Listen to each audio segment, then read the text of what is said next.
Hello बच्चों, कैसे हैं आप लोग। Today we will discuss about chapter number 7 towns of medieval India.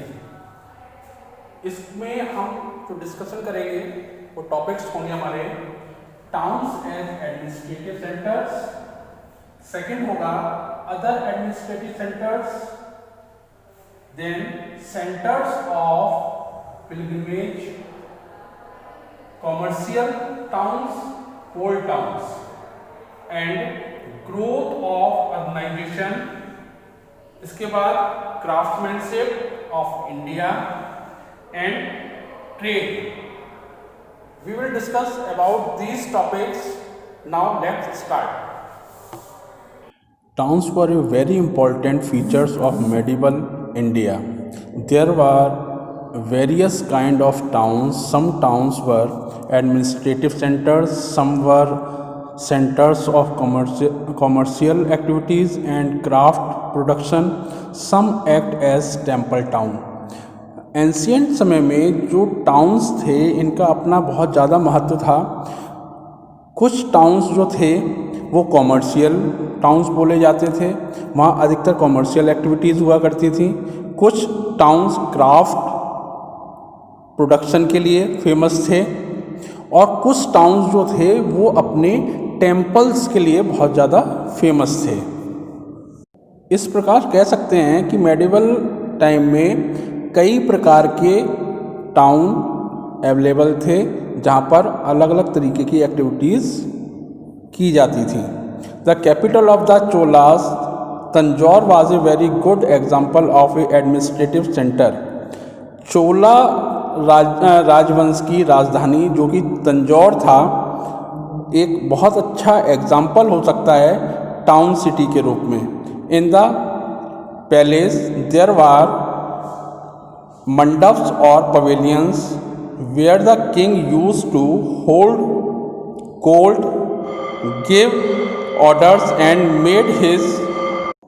Made his political and administrative decisions. Chola राजवंश के जो शासक थे उन्होंने तंजौर में अपना जो महल बनाया हुआ था उसमें एक मंडप का निर्माण कराया था, जिसको हम मंडप को पवेलियन बोल सकते हैं। वहाँ पर बैठकर जो राजा थे वो अपना दरबार लगाया करते थे, अपना कोर्ट लगाया करते थे और वहीं से पॉलिटिकल और एडमिनिस्ट्रेटिव डिसीजन लिया करते थे। In the town the army was also station, यहाँ तक कि उन टाउन्स में आर्मी भी रहा करती थी। The towns were a thriving centres for trade and commerce. जो टाउन्स थे, जो शहर थे, वो मुख्य जगह थे हमारे सामान को खरीदने बेचने के लिए और व्यापार करने के लिए। There were markets for selling grains, spices, cloth and jewellery. शहरों में मार्केट हुआ करते थे जहाँ पर अधिकतर ग्रेन्स, स्पाइसेस, क्लॉथ और ज्वेलरी का लेन देन किया जाता था। Tanjore was a flourishing urban settlement with many beautiful buildings and temples.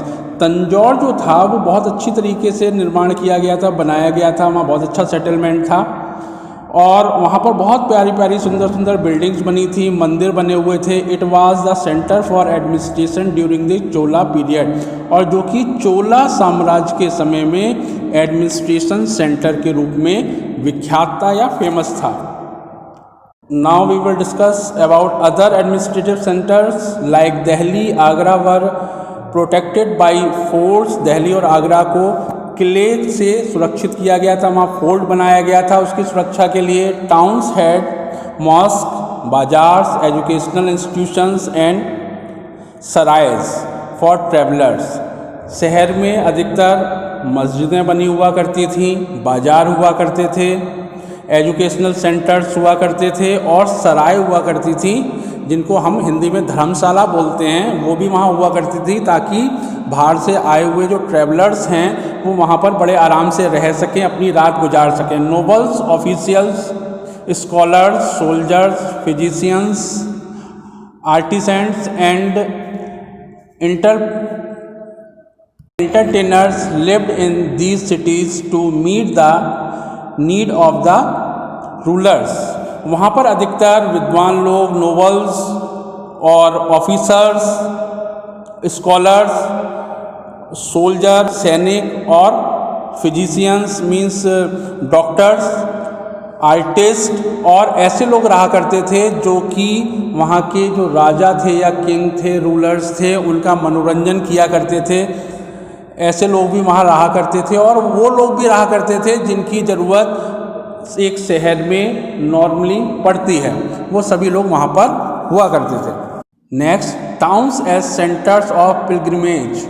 Temple towns like Vrindavan in Uttar Pradesh, Somnath in Gujarat, Kanchipuram and Madurai in Tamil Nadu, Tirupati in Andhra Pradesh became important. अब अगर हम पिलग्रिमेज टाउन्स की बात करें तो इसमें सबसे जो मुख्य जगह है वो हमारे वृंदावन हो गया, ठीक है। इसके बाद सोमनाथ जो कि गुजरात में है, कांचीपुरम एंड मदुरई जो कि तमिलनाडु में है, तिरुपति बालाजी का नाम आप लोगों ने सुना होगा, वो आंध्र प्रदेश में है। ये इम्पोर्टेंट पिलग्रिमेज सेंटर्स हुआ करते थे। Temple towns developed when rulers build temples and gave them grant for land and money to show their religious devotion. ये जो आपके पिलग्रिमेज सेंटर्स किस तरीके से शुरू हुए, जब राजा लोगों ने या जो रूलर्स थे उन्होंने अपनी रिलीजियस डिवोशन को शो करने के लिए मंदिरों का निर्माण कराया, उनको जगह दी, उनको पैसा दिया ताकि वो डेवलप किए जा सकें। इस प्रकार धीरे धीरे हमारे पिलग्रिमेज टाउन डेवलप होते गए। A large group of people associated with temples activities settled near the temple। और बहुत ज़्यादा संख्या में, बड़े तादाद में लोग टेम्पल्स के किनारे रहने लगे। अधिकतर रहने की शुरुआत उन लोगों ने की जो मंदिरों से जुड़े हुए थे, मंदिरों का जो काम किया करते थे, मंदिरों में जो सेवा किया करते थे, वो लोग पहले वहाँ पर रहना उन्होंने शुरू किया। बाद में और लोग भी वहाँ पर सेटल होते गए और इस प्रकार से वहाँ पर एक टाउन डेवलप हो गया। Ajmer in Rajasthan become a unique pilgrimage centre. Ajmer जो कि राजस्थान में है, एक बहुत बड़ा पिलग्रिमेज सेंटर है। Khwaja Moinuddin Chishti Dargah attract thousands of pilgrims every day. वहाँ पर ख्वाजा मोइनुद्दीन चिश्ती की दरगाह है जो कि रोज़ बहुत से लोगों को अपनी ओर आकर्षित करती है। वहाँ पर बहुत सारे उनके अनुयायी जो हैं वो वहाँ पर आते हैं और उनके दर्शन करते हैं। नियर अजमेर के पास ही there is the Pushkar lake. Ajmer के पास ही एक जगह है पुष्कर, वहाँ पर एक बहुत अच्छी झील बनी हुई है, ये Holi lake visited by the Hindu pilgrims since ancient time. और उस लेक में जो हिंदू भक्त लोग हैं, जो हिंदू तीर्थयात्री हैं, वहाँ पर बाथिंग करने आते हैं, उसमें डुबकी लगाने आते हैं। और ये आज से नहीं, बहुत पुराने समय से ऐसा वो करते चले आ रहे हैं। Now we will discuss about commercial towns. Commercial towns developed along important trade routes. Gradually, these commercial towns were linked by road. अधिकतर जो कॉमर्शियल टाउन थे वो जो मेन हाईवेज हुआ करते थे उनके किनारे बनाए जाते थे ताकि आसानी से लोग ट्रेडिंग करने आ जा सकें, सामान को आसानी से लाया ले जाया जा सके, बाहर के व्यापारी आराम से टाउन तक पहुंच सकें। इसलिए ऐसे टाउन अधिकतर हाईवेज के किनारे ही बनाए जाते थे। The Mughal emperor Jahangir and his successors allowed the European traders.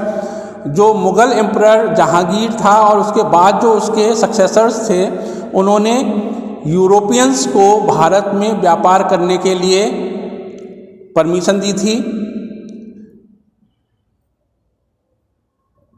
Settled at place like Surat, Mumbai, Pondicherry, Chennai, Masulipatnam and Kolkata. जो यूरोपियंस भारत में व्यापार करने आए, उन्होंने अपने जो मेन सेंटर्स बनाए, सूरत में बनाए, मुंबई में बनाए, पांडिचेरी में अपने ट्रेडिंग सेंटर्स बनाए, चेन्नई, मसूलीपट्टनम और कोलकाता में भी अपने ट्रेडिंग सेंटर्स उन्होंने डेवलप किए। Now port town, since India developed overseas trade contract with south east Asia, waste Asia, China and Europe. Bharat ने अपने व्यापारिक संबंध अपने नज़दीकी देशों से बहुत अच्छी तरीके से डेवलप किए। इसमें South east Asia, waste Asia, China, Europe port main थे। Port towns like Surat, Broach and Cambay in Gujarat, Calicut and Cochin जो कि केरला में है, मसूलीपट्टनम मेन हमारे पोर्ट टाउन के रूप में डेवलप हुए। Now we will discuss now growth of urbanisation. अब बात करते हैं अर्बनाइजेशन की। इन द मेडिवल पीरियड, मध्य युग में a number of small towns emerge in India. मध्य युग में भारत में बहुत सारे छोटे छोटे टाउन्स डेवलप हो चुके थे। Each town had A Mandi to which villagers from the nearby villages bought their products to sell। वहाँ पर उन टाउन्स में मंडी हुआ करती थी, जहाँ पर आसपास के जो विलेजर्स थे वो अपने जो भी वो प्रोड्यूस करते थे उसको उस मंडी में लाकर बेचा करते थे। Each town had A street, प्रत्येक शहर में एक मुख्य रास्ता हुआ करते थे, मेन रोड हुआ करती थी। लिंक विद शॉप, जिन पर दुकानें स्थित होती थी, और मार्केट स्ट्रीट, और इसी तरीके से वहाँ पर मार्केट स्ट्रीट भी डेवलप की जाती थी।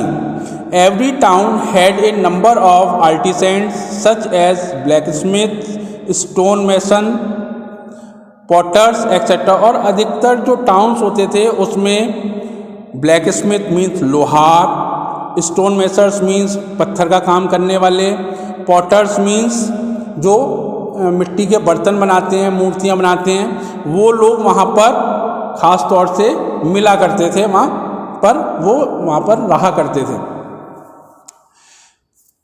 बात करते हैं craftsmanship of India. India was world famous for her cotton textile.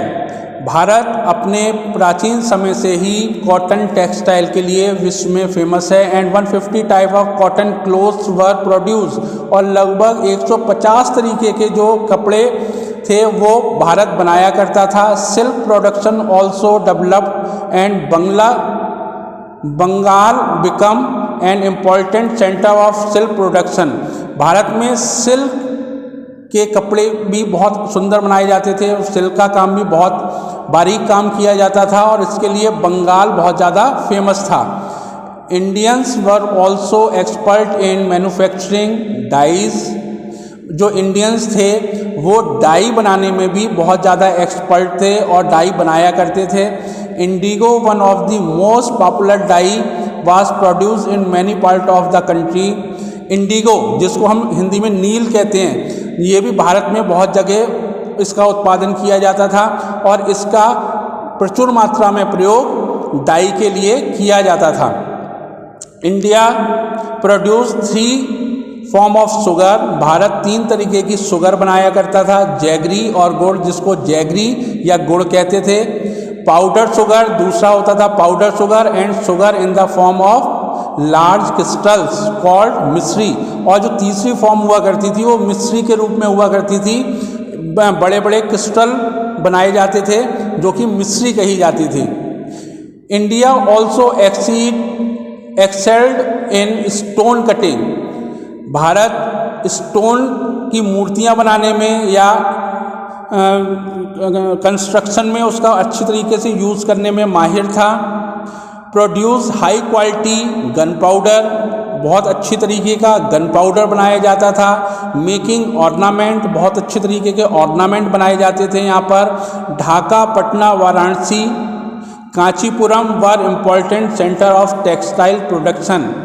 Dhaka, Patna, Banaras, Kanchipuram जो थे वो टेक्सटाइल प्रोडक्शन के लिए मुख्य सेंटर के रूप में डेवलप हुए थे। बात करते हैं trade as a profession. There were many kind of traders selling products like horses, salt, saffron and spices from distant places. बहुत से लोगों ने अपना व्यापार बनाया हुआ था। वो किस तरीके का व्यापार करते थे, जैसे हॉर्स मीन्स घोड़ों की खरीद फरोख्त, सॉल्ट नमक, सेफ्रॉन और मसालों को वो बहुत दूर दूर के देशों में या प्लेसेस पर भेजा करते थे। Now foreign trade. India has trade relationship with Europe, Africa, Persia, Malaya, Indonesia and China. Bharat का जो ट्रेडिंग रिलेशंस थे वो बहुत दूर दूर के देशों से थे, अपने नियर बाई जो कंट्रीज़ थी उनसे तो थे और बहुत दूर दूर के देशों से भी थे। इसमें मुख्य रूप से यूरोप हो गया, अफ्रीका हो गया, पर्सिया हो गया, मलाया हो गया, इंडोनेशिया और चाइना, इन सभी से हमारे ट्रेड रिलेशन बहुत प्राचीन समय से लगातार चलते चले आ रहे हैं। इस प्रकार हमारे देश में जो टाउन कल्चर डेवलप हुआ वो अकॉर्डिंग टू कहीं पर रिलीजियस सेंटर बनाए गए, कहीं पर ट्रेडिंग सेंटर बनाए गए, कहीं पर एडमिनिस्ट्रेशन सेंटर्स बनाए गए और वो उसी रूप में डेवलप होते चले गए।